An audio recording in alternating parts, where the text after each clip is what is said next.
ये खबर KR मंगलम university द्वारा प्रस्तुत की गई है।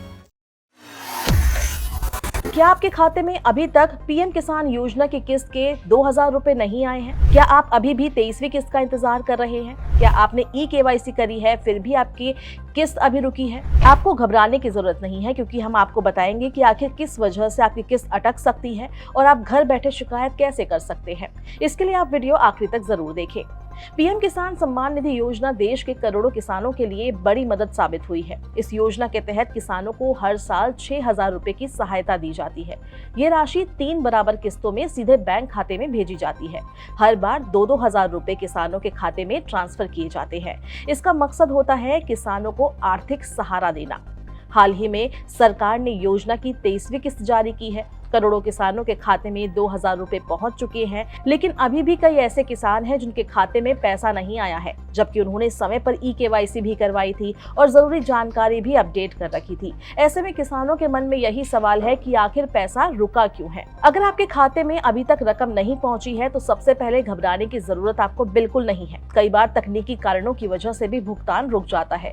सबसे पहले ये जांच ले कि आपके बैंक खाते में DBT सुविधा चालू है या नहीं, क्योंकि सरकार केवल डायरेक्ट बेनिफिट ट्रांसफर के जरिए ही पैसा भेजती है। अगर DBT एक्टिव नहीं है तो भुगतान आपका रुक सकता है। इसके अलावा KYC पूरा होना भी बहुत जरूरी है। सरकार पहले ही साफ कर चुकी है कि बिना KYC वाले किसानों को किस्त का लाभ नहीं मिलेगा। अगर आपने अभी तक ये प्रक्रिया पूरी नहीं की है तो इसे जल्द पूरा करवा ले। कई बार सिर्फ इसी वजह से किस्त अटक जाती है। कुछ मामलों में तो बैंक खातों की जानकारी गलत होने से भी समस्या पैदा हो जाती है। अगर आपका अकाउंट नंबर या फिर IFSC कोड गलत दर्ज होता है तो भुगतान फेल हो सकता है। इसलिए एक बार बैंक डिटेल जरूर जांच ले। छोटी सी गलती भी आपके 2000 रुपए रोक सकती है। सिर्फ पीएम किसान की KYC ही जरूरी नहीं है, बैंक खाते की KYC भी पूरी होनी चाहिए। अगर बैंक में KYC अपडेट नहीं है तो पैसा खाते में आने से पहले ही रुक सकता है। इसलिए अपने बैंक जाकर भी जानकारी जरूर ले लें। इसके अलावा जमीन से जुड़ी जानकारी में गलती भी परेशानी का कारण बन सकती है। अगर लैंड वेरिफिकेशन पूरा नहीं हुआ है या फिर रिकॉर्ड में कोई गड़बड़ी है तो किस्त रोक दी जाती है। ऐसे मामलों में रिकॉर्ड अपडेट करवाना जरूरी होता है, तभी अगली किस्त का लाभ आपको मिल सकता है। अगर आप आयकर के दायरे में आ चुके हैं तो भी योजना का लाभ आपका बंद हो सकता है। इसके अलावा सरकारी नौकरी मिलने या 10,000 रुपए से ज्यादा पेंशन मिलने पर भी किसान इस योजना के पात्र नहीं रहते।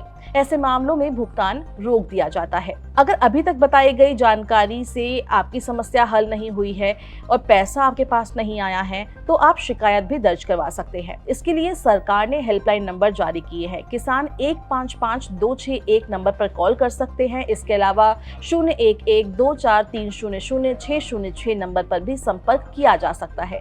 आप चाहे तो ईमेल के जरिए भी अपनी समस्या भेज सकते हैं। इससे आपकी शिकायत दर्ज हो जाएगी और जांच शुरू हो जाएगी। इसके अलावा आप पीएम किसान के ऑफिशियल वेबसाइट पर भी जा सकते हैं। अगर आप घर बैठे अपने किस्त का स्टेटस देखना चाहते हैं तो ये काम बहुत आसान है।